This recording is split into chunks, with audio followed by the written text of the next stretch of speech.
Hey everyone, my name is Amanda. I am a foster for Averting CAT-astrophe, and today I'm making the second video for my series, How/Why I Started Fostering. My first video was about why I started fostering, and I told the story of my first cat, Lucy, and my cat, Norman, who I adopted. He was one of my fosters. But today I'm going to talk about how I started fostering. My sister started fostering with Averting CAT-astrophe. She adopted a cat from them at a Petco adoption event, and that's how she started fostering. We had both been interested in fostering because we both watch Kitten Lady. This is Griffin. So we had both watched Kitten Lady, both wanted to foster. She found a group, Averting CAT-astrophe. And I'd always been a little nervous to start fostering. She told me that they were in need of a cleaner at Petco. So I was like, okay, yeah, I can clean once a week. So I filled out a volunteer application and I started cleaning once a week at Petco. I still do that. It's been over a year since I've been doing that. It's really easy, it only takes 2 hours out of your day. The condos are full, but right now we're only half full because of the pandemic, so it only takes about an hour. And being a volunteer, I was added to the volunteer group page on Facebook, and I would see all the posts, and like specifically all the urgent posts for cats in the shelter that needed out. And of course, you know, it got me. I wanted to foster anyway, but I originally saw one post for 4 kittens. I was like, I'll take them, but someone else ended up fostering them.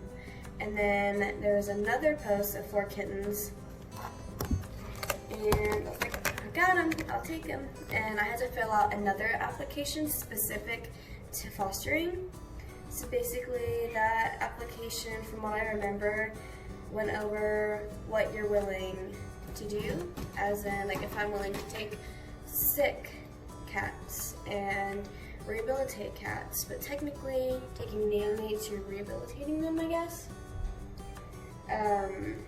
So I filled out the application. I was 17, so my dad had to sign for me. He hates cats. He loves them. He loves them. Especially Johnny, because they have the same name. Johnny's right there. So I tagged the cats, and they were brought to me because I couldn't pick up from the shelter that day. So they were brought to me. I had a little playpen set up for them that I borrowed from my sister, Ashley, who was fostering too. She let me borrow her playpen and some supplies, like a scale, some puppy pads, don't remember what else she put in there. Maybe some syringes, I think. So she gave me some supplies to get started, and I had 4 kittens. I named them Zach, Billy, and Jay, and one of them unfortunately passed away 2 days later. I ended up naming him Little Bit. But Zach, Billy, and Jay are named after the Ghost Adventures crew, so if you watch them, you know, the Ghost Adventures crew. After that, it took they're tearing up my notes. It took like 6 to 7 months for Jay to get adopted, and then it took almost an entire year for Billy and Zach to get adopted, but they all found perfect homes. Jay went to a home with another cat. I get updates sometimes, and it's so wonderful to see where she is and how loved she is. And Billy and Zach's mom is actually a family friend of mine, so I see pictures of them on her Instagram all the time, and it just makes me so happy to see them in their forever homes. But since then, I've had quite a few fosters. I've had Onyx and Ivory, Rosie, Aria, Norman, Maddie, Minx, Johnny and Griffin, they're right here, and you see their tails. Mavis and Dennis, I think those are all. Pretty sure that's all of them.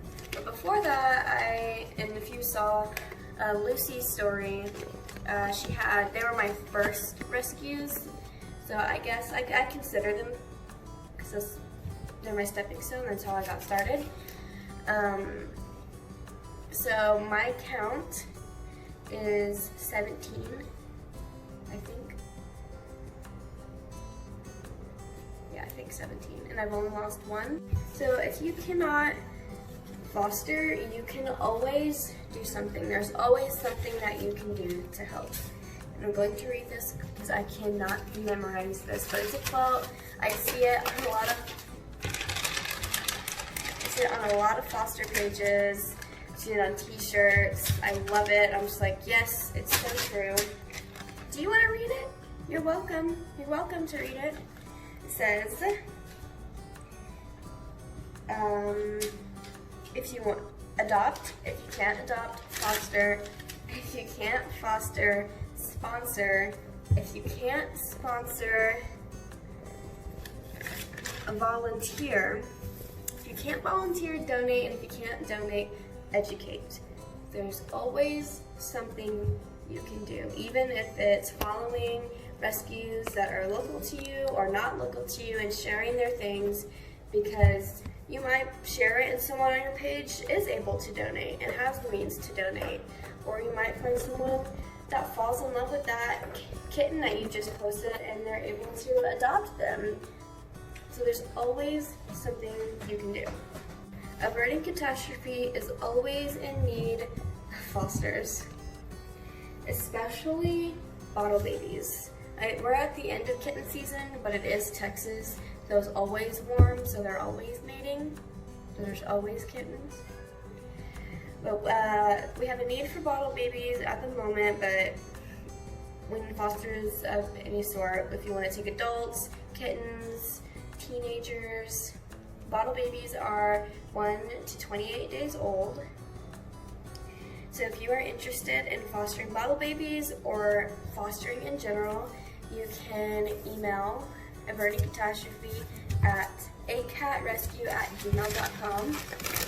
Griffin, you're so naughty!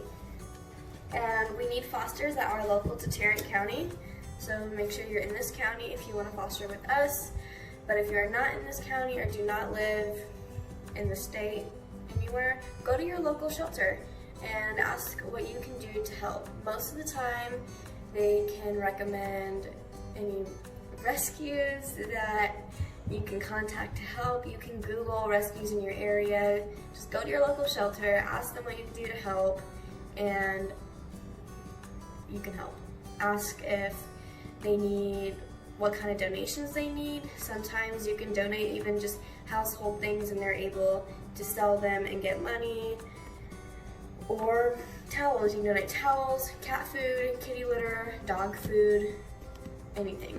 But ask them what they're in need of, because they may not be in need of food. They may be in need of bedding or kitten formula or syringes, or you might just be able to make a cash donation or donation of any sort so that they can get specifically what they need. Thank you guys for watching. Remember, there is always something you can do to help. Don't be afraid to jump out there and do it if you want to foster.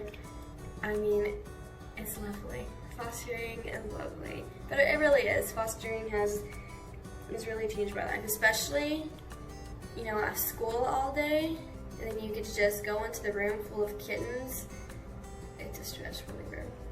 Thank you guys for watching. I'm not sure what my next video will be about, but I plan on posting every Monday, so stay tuned, keep in touch. If you have anything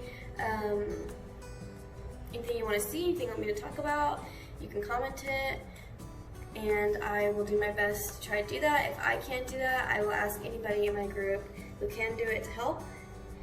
So again, thank you guys for watching. My name is Amanda, I'm a foster, and we'll see you next time. Say bye, Griffin. Johnny, I've been having the phone right there, and he's observing. He's my audience. Say bye, Johnny.